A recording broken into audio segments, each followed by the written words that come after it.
देखिए, एक कहानी है साल 2024 महीना मार्च का। जो है यूपी में एक जगह है मुजफ्फरनगर। इस मुजफ्फरनगर में एक थाना है, तिवाती थाना। इस थाने में रहने वाले एक शख्स की कहानी है। इस शख्स की उम्र लगभग 25 से 26 साल। दरअसल ये शख्स अच्छा खासा कमाता था, पढ़ने लिखने में काफी तेज था। इसका उम्र भी हो चुका था, तो इसके परिवार वाले सोचते हैं क्यों ना इसकी शादी कर दी जाए। एक सुंदर बहू आएगी तो हमारे घर को देखभाल करके रखेगी और बच्चा भी खुश रहेगा। तो इसके परिवार वाले इसके लिए एक बीवी यानी कि एक अपने लिए बहू खोजने की तलाश शुरू करते हैं। तमाम कई लड़कियों को देखते हैं, कभी लड़का को पसंद नहीं आता लड़की, तो कभी लड़के लड़की को पसंद नहीं आता। लेकिन इधर एक और लेकिन दूसरी तरफ एक और परिवार था। उस परिवार में एक लड़की थी। वो लड़की बेहद ही खूबसूरत थी। उसका परिवार भी एक लड़का खोज रहा था जो कि अच्छा कमाता हो, पढ़ने लिखने में तेज हो और रहन सहन संस्कार काफी अच्छा हो। तो इधर दोनों परिवार की तलाश थी और ये दोनों एक दिन मिलते हैं। जब ये दोनों परिवार एक दूसरे से मिलते हैं तो दोनों को एक दूसरे का लड़का लड़की पसंद आते हैं और दोनों का एक दूसरे का मतलब बात करने का तरीका, व्यवहार और तमाम चीजें पसंद आती है। वो सारे गुण लड़की में थे जो लड़के को चाहिए थे, और लड़के में वो सारे गुण थे जो किस लड़की को चाहिए थे। लड़की वाकई में देखने में खूबसूरत थी।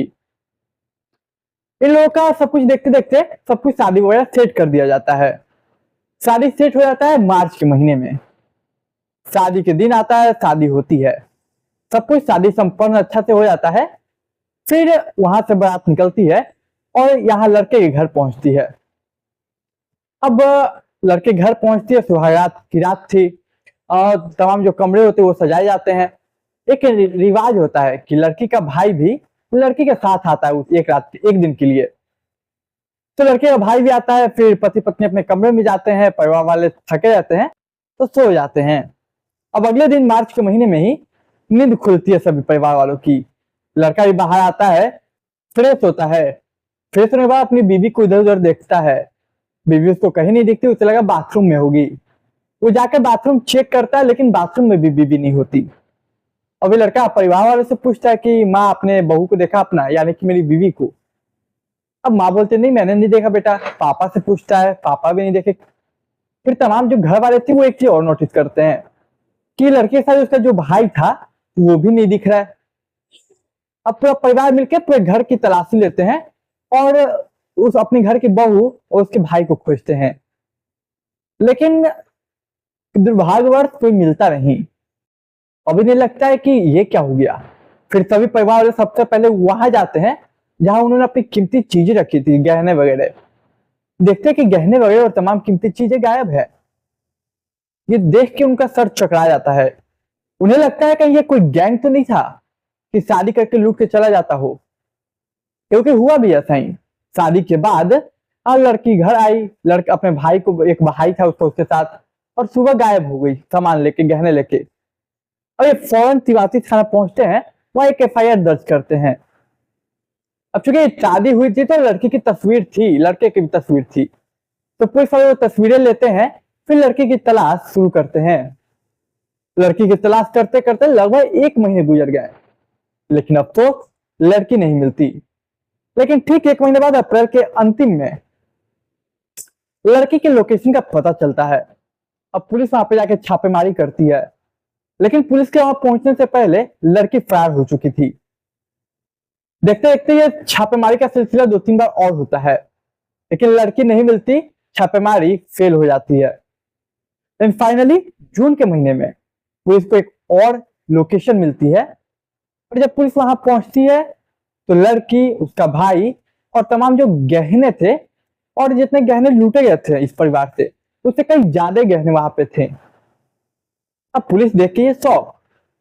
खैर उस सभी चीजों को बरामद करते, वहां पे जो सामान मिलते हैं, इन दोनों को अरेस्ट किया जाता है। फिर थाने लाकर सख्ती से पूछताछ किया जाता है। लेकिन जब ये पूछताछ किया जाता है तो लड़की जो बात बोलती है ना, पुलिस के हैरान कर देती है पुलिस को। लड़की बताती है कि सर देखिए, मैंने बहुत बड़ी गलती कर दी है। मैंने कई लड़कों को, कई परिवारों को मौत बांट दिया है। पुलिस से सुनते कुछ समझ में नहीं आता उन्हें कि मौत कैसे बांटा तुमने। तो लड़के बोलते हैं सर मैं एड्स के शिकार हूँ और मैं जिसके साथ भी सोती हूँ उससे भी एड्स हो जाता है। तो मैंने ऐसे कई जाने ना जाने कई लड़कों को मैंने एड्स दे चुका है। अब पुलिस ये बात सुनकर परेशान हो जाती है और फिर थोड़ी और सख्ती से पूछताछ करते तो लड़की पूरा एक कहानी सुनाती है, जो कहानी सुन के पुलिस वाले हैरान हो जाते हैं और आप भी हैरान हो जाइएगा। तो वो पूरी कहानी क्या है वो मैं आपको सुनाऊं उससे पहले आप चैनल को सब्सक्राइब कर लीजिए। तो देखिए लड़की बताती है कि मतलब बहुत पहले की बात है, अचानक से मेरे तबीयत खराब हो गया था। जब खराब हुआ तबीयत तो मैंने सिटी हॉस्पिटल में अपना इलाज करवाया। वहां पे तमाम रिपोर्ट्स आए, तमाम जांचें हुई तो मेरे रिपोर्ट में HIV पॉजिटिव निकला, मुझे एड्स हो गया था।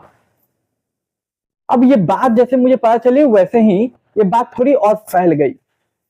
जब ये बात फैली तो वहां के जो तमाम NGO थे, नॉन गवर्नमेंट ऑर्गेनाइजेशन, उन्हें ये बात का भनक लगा तो वो लोग मुझसे कांटेक्ट किए। उन्होंने कहा कि आप टेंशन ना लीजिए, इसका इलाज तो नहीं है लेकिन हम आपका ख्याल रखेंगे। एड्स का अभी तक कोई इलाज बन नहीं पाया प्रॉपर, ये बात आपको भी पता होगी।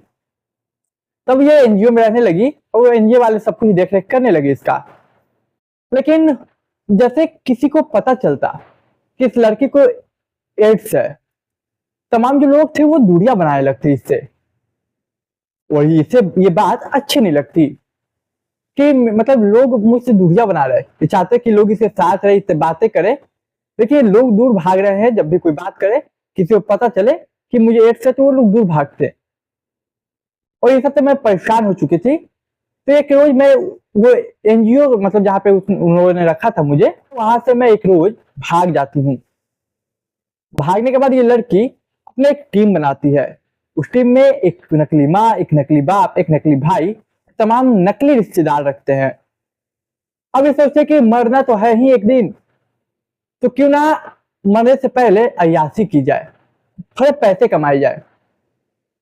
अब मैं देखिए इस परिवार का, इस लड़के का काम क्या था, वो तमाम अमीर लोगों को खोजते जो लड़की की तलाश करे शादी के लिए। अब लड़की ऑलरेडी खूबसूरत थी तो लड़का मिलना बहुत ईजी था। तो तमाम जो परिवार आते उनसे ये शादी करती। शादी करने के बाद सुहागरात के दिन उसे लड़के में ट्रांसफर करती संबंध बनाकर। फिर सुबह होने से पहले अपने भाई के साथ, यानी वो जो नकली भाई था उसके साथ तमाम जो गहरे मतलब सामान थे, गहने थे, वो लूट कर वो घर से चली जाती और ऐसे ही इसने इस परिवार को भी लूटा। तो देखिए सवाल पुलिस पूछती है और ऑफिशियली तौर पे जो है वो 5 से 7 लोगों का है, लेकिन लड़की का कहना है कि इससे संख्या कुछ ज्यादा है, इससे ज्यादा लोगों को मैंने मौत दे दी है। तो ये बात पुलिस को जब पूरी कहानी समझ में आ जाती है तो सबसे पहले इस घर के मतलब जो चौराही थाने में रहता था, जिसकी शादी हुई थी, जिसके थ्रू ये खुला, उसके परिवार को अलर्ट किया जाता है, HIV टेस्ट करवाया जाता है। दुर्भाग्यवश उस लड़के को ऑलरेडी HIV पॉजिटिव निकल गया रिपोर्ट में, क्योंकि वो संक्रमित हो चुका था। फिर लड़की से 3-4 लोगों के बारे में और पता चलता है और पुलिस सभी के परिवार से कांटेक्ट करती। क्या कभी ऐसा हुआ था कि एक लड़की से शादी हुई और लड़की सुबह होके निकल गई? तो बोला पर उन लोगों ने हाँ। तो 4-5 लोगों को और टेस्ट करवाया गया, 3-4 लोगों को। तो दुर्भाग्यवश सभी में संक्रमण फैल चुका था, संक्रमित हो चुके थे, सभी को HIV पॉजिटिव हो चुका था। और पुलिस से सब देख के ये हैरान कि वाकई में कितने नंबर ऑफ पीपल हैं जो कि संक्रमित हो चुके हैं। जब लड़की से पूछा जाता है तो कहते हैं कि 5-6 और होंगे कम से कम। सोचे कि लगभग 4 का पॉजिटिव निकल चुका था रिपोर्ट और 5-6 और सबसे हैरान कर देने की बात यह है कि बाकी के बारे में लड़के को खुद याद नहीं कि कौन थे, कहाँ के थे, क्या थे। तो देखिए आज के जमाने में ये भी हो रहा है और ना जाने क्या क्या हो रहा है। तमाम हमने क्राइम की कहानियां सुनी। तो देखिए आज की कहानी हमारी यही थी। उम्मीद करता हूं आपको कहानी पसंद आई होगी। कहानी पसंद आई तो चैनल को सब्सक्राइब, वीडियो को लाइक, दोस्त रिश्तेदार के साथ शेयर कीजिए। मैं मिलूंगा एक नई कहानी में, तब तक के लिए मुझे दीजिए इजाजत।